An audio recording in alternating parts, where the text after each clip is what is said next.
Hello students, welcome to my channel train brain. Carbon compounds का आज second class है। पिछले क्लास में हमने सीखा था सैचुरेटेड और अनसैचुरेटेड हाइड्रोकार्बन्स के बारे में, उनके नोमेनक्लेचर के बारे में, और आज हम सीखने वाले हैं साइक्लिक कंपाउंड्स के बारे में। हम सीखेंगे इलेक्ट्रॉन डॉट स्ट्रक्चर के बारे में और आइसोमेरिक स्ट्रक्चर, जो कि बहुत ही इंपॉर्टेंट है बोर्ड एग्जामिनेशन के लिए। आइसोमेरिक स्ट्रक्चर्स के बारे में सीखेंगे। अब तक जिन्होंने मेरा चैनल को सब्सक्राइब नहीं किया, please subscribe my channel and share it as much as possible. जितना ज़्यादा हो सके शेयर करें अपने फ्रेंड्स में। अगर आपको कुछ जानने का इच्छा है किसी चैप्टर्स के बारे में तो आप कमेंट बॉक्स में कमेंट कर सकते हैं। मैं कोशिश करूँगा कि उसके लिए भी अलग से वीडियो बनाऊँ। तो चलें क्लास की शुरुआत करते हैं।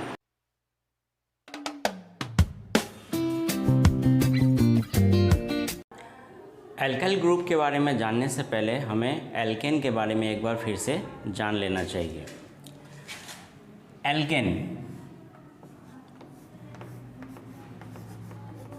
एल्केन का मॉलिक्यूलर फार्मूला था CnH2n+2। अगर हम इस एल्केन का जो फार्मूला है CnH2n+2, इससे अगर मैं एक हाइड्रोजन को सब्ट्रैक्ट कर दूं तो क्या होगा? CnH2n+1 और ये हो गया एल्काइल। ये हो गया एल्काइल। तो एल्काइल का मतलब क्या है? एल्केन से अगर हम एक हाइड्रोजन को कम कर दें तो वो एल्काइल हो गया। एल्काइल का जो मॉलिक्यूलर फार्मूला है वो है CnH2n+1। एग्जाम्पल के तौर पर अगर मीथेन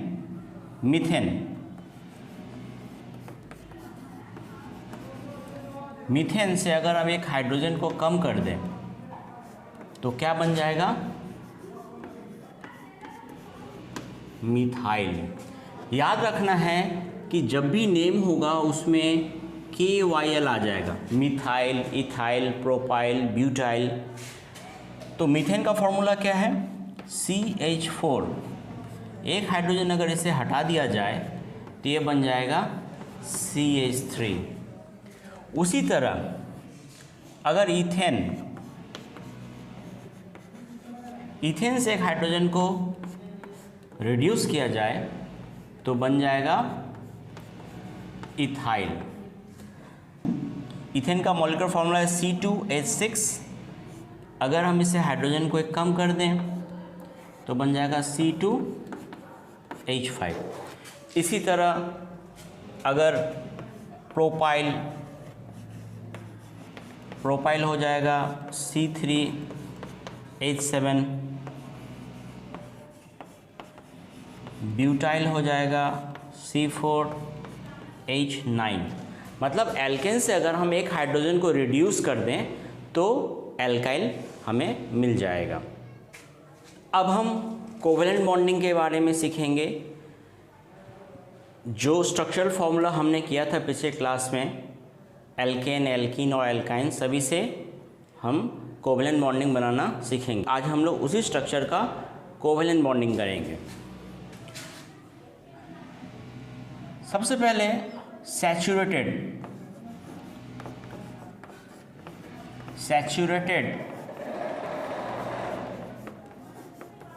हाइड्रोकार्बन। सैचुरेटेड हाइड्रोकार्बन के बारे में मैंने क्या कहा था कि ये सिंगल बॉन्ड कंपाउंड होता है। अगर मैं प्रोपेन लेता हूँ, इफ प्रोपेन का फॉर्मूला क्या है? C3H8। कोवेलेंट बॉन्डिंग को इजी करने के लिए हम लोग पहले इसका स्ट्रक्चर को बनाते हैं। 3 कार्बन्स को लेंगे हम लोग, सिंगल बॉन्ड से कनेक्ट करेंगे और इसका 4 हैंड्स बना देंगे।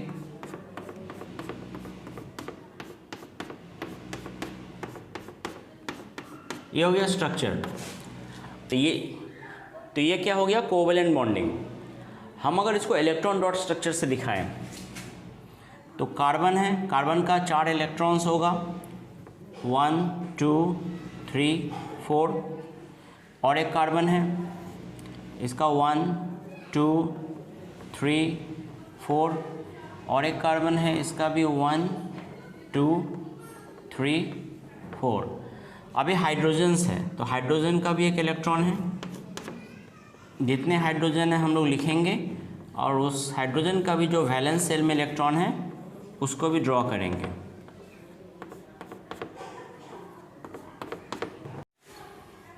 तो इस तरह से मैंने कार्बन के इलेक्ट्रॉन्स को भी ड्रॉ कर लिए, वैलेंस इलेक्ट्रॉन्स को, और हाइड्रोजन के भी वैलेंस इलेक्ट्रॉन्स को ड्रॉ कर लिए।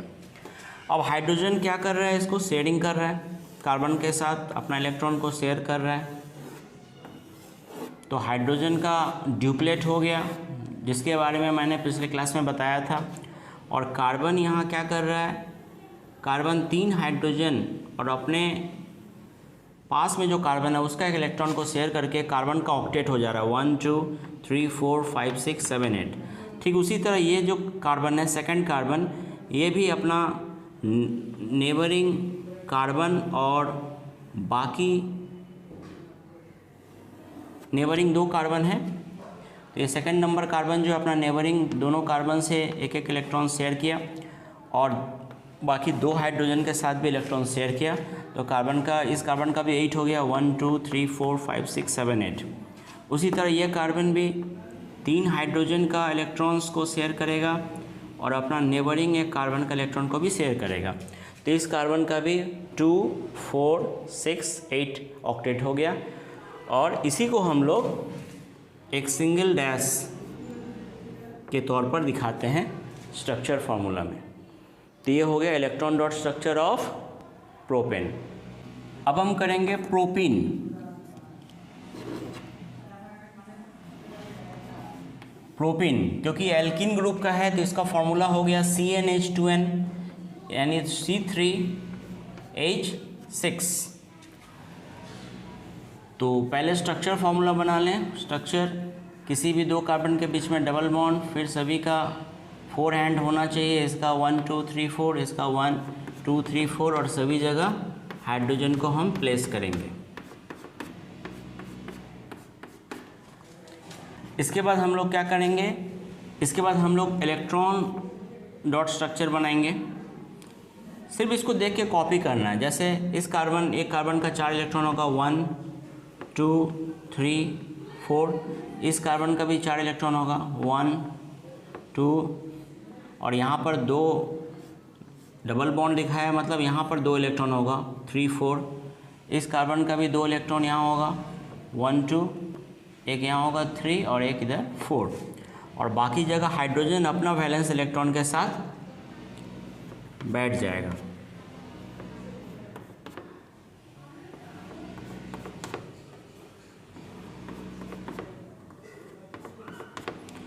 तो हाइड्रोजन शेयरिंग कर लिया कार्बन के साथ। ये कार्बन अब 3 हाइड्रोजन और नेबरिंग कार्बन के साथ शेयरिंग किया। सेकंड नंबर का कार्बन भी अपना नेबरिंग कार्बन, नेबरिंग 2 कार्बन है और एक हाइड्रोजन के साथ शेयरिंग किया। और ये कार्बन अपना नेबरिंग 2 हाइड्रोजन और एक कार्बन के साथ शेयरिंग किया। तो इस तरह से इस कार्बन का भी ऑक्टेट हो गया, 4 6 8।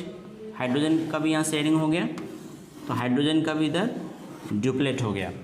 इस कार्बन का भी 2 4 6 8, इस कार्बन का भी 2 4 6 और 2 8, और सारे हाइड्रोजन के ड्यूप्लेट भी हो गए हैं।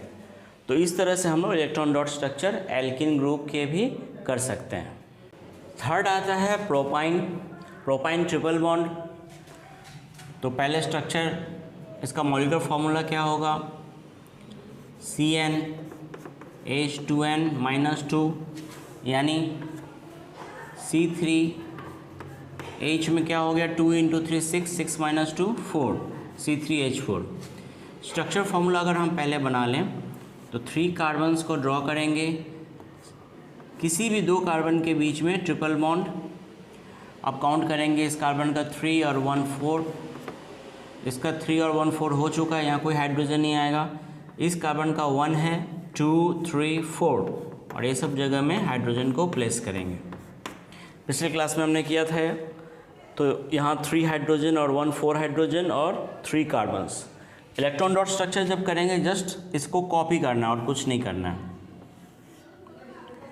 स्ट्रक्चर फॉर्मूला अगर मेरा बन गया है तो हम इसको जस्ट कॉपी कर देंगे। यहाँ कार्बन का 4 इलेक्ट्रॉन्स को दिखाएंगे। इस कार्बन का इधर 3 इलेक्ट्रॉन्स और इधर 1 इलेक्ट्रॉन। इस कार्बन का 3 इलेक्ट्रॉन्स और राइट साइड में 1 इलेक्ट्रॉन और बाकी सभी जगह हाइड्रोजन अपना वैलेंस इलेक्ट्रॉन्स के साथ बैठ जाएगा। फिर हाइड्रोजन शेयरिंग करेगा कार्बन के साथ ड्यूप्लेट बनाने के लिए और कार्बन अपना नेबरिंग फर्स्ट कार्बन अपना नेबरिंग कार्बन के साथ और 3 हाइड्रोजन के साथ शेयरिंग करेगा। सेकंड नंबर का कार्बन जो है वो अपना नेबरिंग 2 कार्बन्स के साथ शेयरिंग करेगा। फिर थर्ड नंबर का कार्बन जो है वो नेबरिंग हाइड्रोजन और नेबरिंग कार्बन के साथ शेयरिंग करेगा। तो इस कार्बन का 2 4 6 8 हो गया, इस कार्बन का 2 और 6 8 हो गया, इस कार्बन का भी 6 और 2 8 हो गया और हाइड्रोजन का भी ड्यूप्लेट हो गया। तो इस तरह से हम बाकी होमोलोगस सीरीज़ में जो एल्केन एल्कीन और एल्काइन है हम सभी का इसी तरह से कोवलेंट बॉन्डिंग और इलेक्ट्रॉन डॉट स्ट्रक्चर को दिखा सकते हैं। अब हम लोग साइक्लिक हाइड्रोकार्बन के बारे में जानेंगे। Cyclic hydrocarbon are of 2 types. Number 1 saturated cyclic hydrocarbon जिसे हम साइक्लोहेक्सेन कहते हैं। इसका मॉलिक्यूलर फार्मूला होता है C6H12। और नंबर 2 है अनसैचुरेटेड साइक्लिक हाइड्रोकार्बन। एग्जाम्पल है इसका बेंजीन और इसका मॉलिक्यूलर फार्मूला है C6H6। तो सबसे पहले हम साइक्लोहेक्सेन को बनाना सीखेंगे। इसको बनाने के लिए एक साइक्लोहेक्सेन को बनाने के लिए हमें हेक्सागोनल स्ट्रक्चर के बारे में सोचना पड़ेगा। तो हेक्सागोनल स्ट्रक्चर, हेक्सागोन का मतलब होता है जिसका 6 साइड्स है। तो हम लोग सभी कार्बन को सिंगल बॉन्ड से कनेक्ट करेंगे। तो 6 कार्बन एटम्स हो गया। अब सभी कार्बन का 4 हाथ होना चाहिए। तो 1 2 3 4, इस कार्बन का 1 2 3 4, इस कार्बन का 1 2 है तो 3 और 4, उसी तरह इस कार्बन का 1 2 3 4 और इस कार्बन का 1 2 3 4 और सभी जगह हम क्या करेंगे, हाइड्रोजन को प्लेस करेंगे। तो स्ट्रक्चर बहुत ही सिंपल है, प्रैक्टिस करने से और भी इजी हो जाएगा।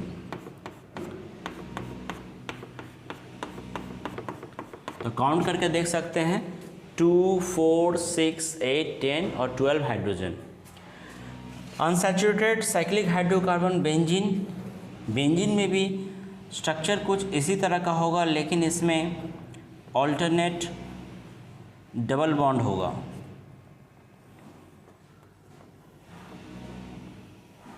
सबसे पहले सभी को सिंगल बॉन्ड से कनेक्ट कर दें ताकि इजीली हम बना सकें। उसके बाद ऑल्टरनेट डबल बॉन्ड देना है। अगर मैंने इसे छोड़ दिया फर्स्ट को तो सेकंड में डबल बॉन्ड, फिर थर्ड को छोड़ देंगे फोर्थ में डबल बॉन्ड, फिर फिफ्थ को छोड़ देंगे सिक्स्थ में डबल बॉन्ड। अब इस कार्बन का 1 2 3 हैंड्स है तो एक हैंड और हो गया हाइड्रोजन के लिए। इस कार्बन का भी 3 है तो एक और हो गया हाइड्रोजन के लिए। इस कार्बन का 1 2 3 है तो एक हाथ और आ जाएगा हाइड्रोजन के लिए। इसका भी एक हाथ हाइड्रोजन के लिए, इसका भी एक हाथ हाइड्रोजन के लिए। तो 1 2 3 4 6 कार्बन्स एंड 6 हाइड्रोजन्स। 1 2 3 4 5, इधर मिस हो गया एक 6। तो सभी कार्बन का 4 हाथ हो गया है। और यहाँ पर इस कार्बन में क्या है, और अनसैचुरेटेड साइक्लिक हाइड्रोकार्बन बेंजीन जो है इसमें क्या होगा, ऑल्टरनेट डबल बॉन्ड होगा, ये ख्याल रखना है। और सैचुरेटेड साइक्लिक हाइड्रोकार्बन यानी साइक्लोहेक्सेन, नाम ही है ANE, इसी से समझ में आ जाएगा सिंगल बॉन्ड। और इसमें ENE है, इसी से समझ में आएगा कि डबल बॉन्ड, लेकिन सभी में डबल बॉन्ड नहीं होगा, ऑल्टरनेट कार्बन में डबल बॉन्ड देंगे। अब हम सीखेंगे आइसोमर्स के बारे में। आइसोमर्स क्या है? Organic compound having same molecular formula but different structural formula. मतलब मॉलिक्यूलर फार्मूला सेम होगा लेकिन स्ट्रक्चर अलग होगा। मतलब number of carbon, number of hydrogen same होगा, लेकिन जो हम लोग स्ट्रक्चर बनाते थे वो स्ट्रक्चर थोड़ा अलग होगा। कैसे? जैसे कि एक क्वेश्चन है, draw the various isomeric structure of butane. Butane का फॉर्मूला है C4H10। नॉर्मली हम लोग क्या सीखे हैं? ब्यूटेन का स्ट्रक्चर इस तरह से 4 कार्बन बनाना और सभी जगह हाइड्रोजन को प्लेस करना।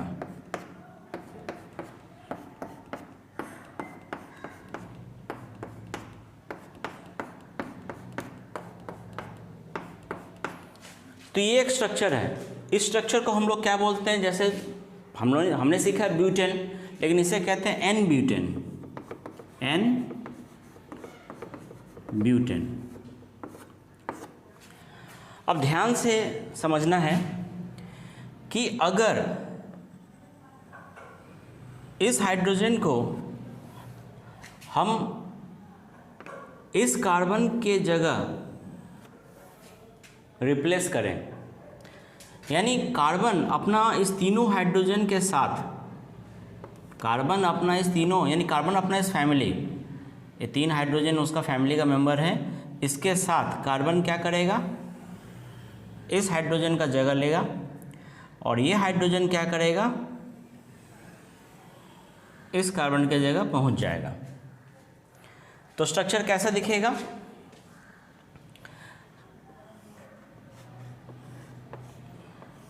तो ये 3 कार्बन है, 1 2 3। मैं यहाँ लिख दे रहा हूँ 1 2 3। ये 3 कार्बन है, 1 2 और 3। ऐसे मैं लिख रहा हूँ 4th कार्बन।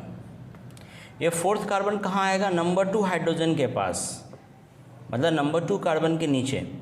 यहाँ पर आ गया 4th कार्बन। और यहाँ जो हाइड्रोजन था वो इस C3 यानी 3rd नंबर कार्बन के पास आ गया। और बाकी जिस तरह से हाइड्रोजन बैठा है वो वैसे ही बैठ जाएगा।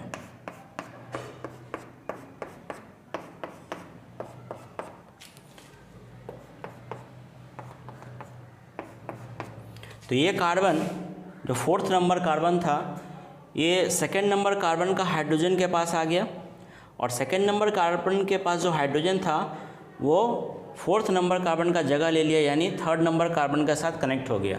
तो ये जो हाइड्रोजन था वो ये हाइड्रोजन है, ये हाइड्रोजन इधर पहुंच गया और यहाँ का जो कार्बन था अपना हाइड्रोजन फैमिली के साथ वो ठीक इसका जगह ले लिया। ये जो स्ट्रक्चर बना है सेकेंड आइसोमेरिक स्ट्रक्चर, इसको हम बोलेंगे आइसो ब्यूटेन।